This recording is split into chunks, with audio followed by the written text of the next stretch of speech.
وحده لا شريك له. Salah satu kanal YouTube yang bernama Lentera TV pernah mengupload sebuah video yang mengabarkan para warga yang melakukan penutupan jalan karena ulah dari jamaahnya Habib Bahar. Menurut cerita yang disampaikan kanal YouTube itu, para warga di sana merasa kecewa, kesal karena para jamaah dari Habib Bahar tidak mentaati peraturan di sana. Bahkan ketika itu juga dikabarkan Habib Bahar tidak peduli tentang apa yang dilakukan para jamaahnya meskipun sudah mendapatkan laporan dari warga di sana. Warga di sana begitu geram. Para jamaah dari Habib Bahar ketika datang memarkirkan kendaraan mereka sembarangan. Sudah dinasehati, sudah ditegur, namun mereka malah lebih galak. Itulah yang membuat kami menutup akses jalan ke sana, ucap salah satu warga tersebut. Kalau saya tolong pihak pemerintah awasi manusia-manusia berjubah ini yang selalu mengaku keturunan Nabi, merusaki wanita-wanita. Subhanallah, wanita-wanita begitu terhormat, mereka bisa merusaki dengan mengatasnamakan duriyah Nabi, mengatasnamakan keturunan Nabi. Dan juga ada lagi beberapa Habib lagi juga yang meniduri istri orang, suaminya lagi bertarung mencari nafkah, dia mengiming-imingi karena dia duriyah Nabi, dia datang tiduri istri orang sampai dia digrebek. Berakhirnya hanya dengan damai. Tidak bisa begitu. Tolong pihak yang berwenang, orang-orang seperti ini diawasi, ditegakkan hukum seadil-adilnya, karena kasihan kalau seandainya saudara perempuan kita seperti itu kan, atau keluarga perempuan kita didolimi seperti itu, tentu saja kita merasa tersakiti.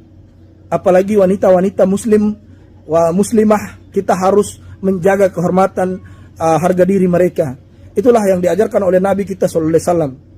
Nabi sallallahu alaihi wasallam saja memerintahkan orang-orang agar tidak menikahkan anak wanita mereka kepada Hasan dan Husain, karena Nabi khawatir terjadi seperti ini. Bagaimana dengan keturunan bodong yang ada di negeri kita, mengatasnamakan darah Nabi, mengatasnamakan jubah, bisa menikahi wanita-wanita kaum muslimin dengan segampang itu. Sekali lagi, bukan hanya Bahar bin Smith yang bermasalah dengan wanita. Saya juga pernah dicat di WhatsApp oleh seorang wanita dari Kalimantan, pernah dinikahi beberapa bulan terus diceraikan oleh Babi Aldo. Dan ini tidak manusiawi sama sekali, sangat zolim, sangat zolim. Tolong Babi Aldo juga diperiksa, wanita-wanita yang pernah jadi korbannya Babi Aldo, tolong bersuaralah kalian. Jangan kalian menyimpan bangkai yang dimana akan merusak harga diri kalian, akan merusak tekanan hidup kalian. Kalian akan mendapatkan trauma, kehancuran. Itu sangat bahaya. Hati-hati. Kita kata sebagaimana Allah Subhanahu wa taala berfirman, "Ta'awanu 'alal birri wa taqwa, wa la ta'awalu minal itsmi wal udwan." Tolong menolonglah kalian di atas kebenaran dan ketakwaan. Dan ini perintah Allah Subhanahu wa taala. Wahai wanita yang dizalimi oleh para habaib yang mengaku-mengaku keturunannya Nabi sallallahu alaihi wasallam, keluarkan suara kalian, sampaikan kepada media massa biar kaum muslimin bisa menjadikan contoh agar mereka tidak gampang tertipu, gampang dibodohi oleh pengakuan mereka membawa duriyah Nabi, membawa jubah, menikahi wanita seenak jidat mereka. Jadi seperti itu kaum muslimin, tolong orang-orang seperti ini, wanita kaum muslimin juga harus hati-hati, jangan sampai terhipnotis dengan ngakunya mereka sebagai duriyah Nabi, atau seperti Bahar bin Smith pakai bibir merah, warna merah, seakan-akan wah gitu dilihat orang. Orang seperti ini tolong diawasi. Saya nasihatkan, sepintar-pintarnya seseorang menyimpan bangkai pasti akan kecium. Sepandai-pandainya kodok berloncat pasti akan jatuh di tanah. Seperti itu, mudah-mudahan ada manfaatnya. Berhati-hatilah wahai saudaraku wanita kaum Nusantara, wanita muslimah. Jangan terperdaya dengan ngaku duriyah Nabi. Jangan terperdaya dengan jubah yang mereka pakai. Di Arab Saudi kami tinggal di sini, tidak pernah kami mendapati manusia-manusia seperti itu. Di Arab Saudi ini nggak ada yang bilang Habib-Habiban, bawa jubah-jubahan, paling suci, paling benar, nggak ada. Di Arab Saudi ini tolak ukurnya adalah inna akramakum indallahi atqakum. Itu seperti itu. Jadi tolong hati-hati. Jadi seperti itu yang barakallahu fikum, mudah-mudahan ada manfaatnya, bisa diambil pelajaran dari kelakuannya Bahar bin Smith agar wanita muslimah yang berada di Indonesia lebih berhati-hati dari keturunan bodong ini, keturunan Yuya ini, dan juga agar berhati-hati dari perbodohan-perbodohan doktrin-doktrin yang ada pada mereka. Assalamualaikum warahmatullahi wabarakatuh. Ketika gelar keagamaan dipakai sebagai legitimasi untuk memperdaya perempuan, maka itu bukan lagi sekadar kesalahan pribadi. Itu adalah bentuk penyalahgunaan kehormatan agama. Masyarakat harus paham satu hal. Gelar bukan jaminan akhlak. Keturunan bukan jaminan amanah. Jubah bukan jaminan ketakwaan.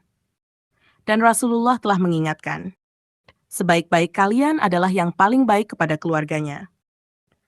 Jika seseorang menelantarkan perempuan yang telah ia nikahi, maka itu sudah cukup menunjukkan siapa dirinya, tanpa perlu melihat gelarnya.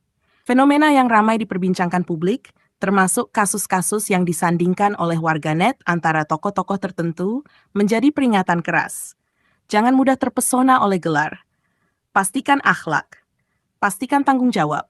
Pastikan amanah. Baik, saya malam ini akan membahas tentang kasusnya Mbak Hilwa. Mbak Hilwa, beberapa tahun yang lalu saya udah kasih tahu. Mungkin Mbak Hilwa nggak nonton live saya. Hati-hati dengan jenderal umat Islam. Ya, tampangnya sih ndeso, tapi perilaku predator.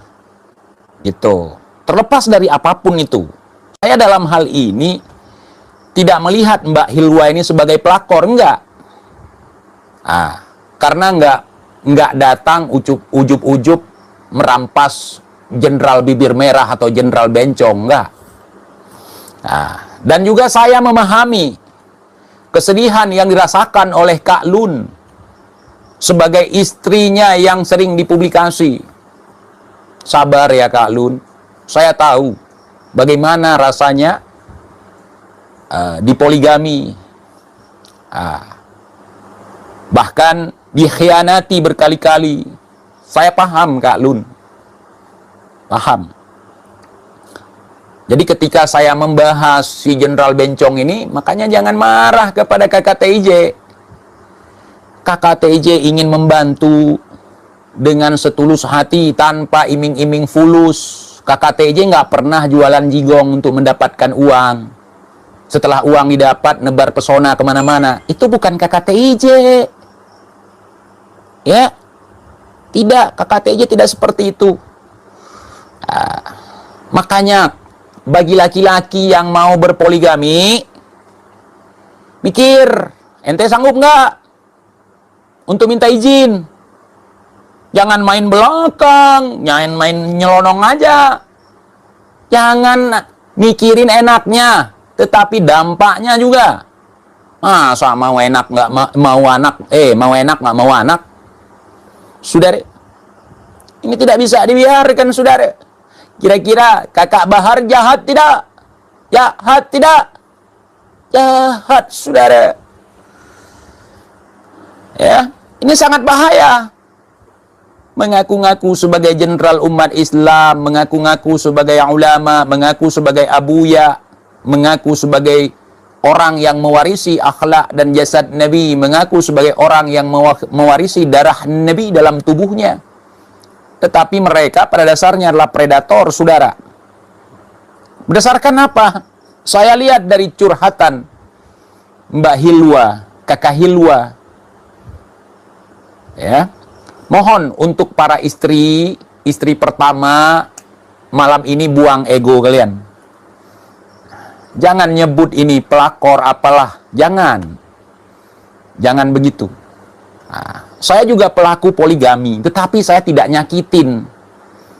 Nggak nyakitin, nggak mukulin, nggak minta gaya macam-macam di ranjang, kemudian tidak diterlantarkan. Nih Mukibin yang komen-komen, mana nih yang komen-komen gua gini gitu. Tuh, penelantaran, diduga kekerasan seksual, diduga kekerasan fisik, KDRT. Saudara, diduga saudara.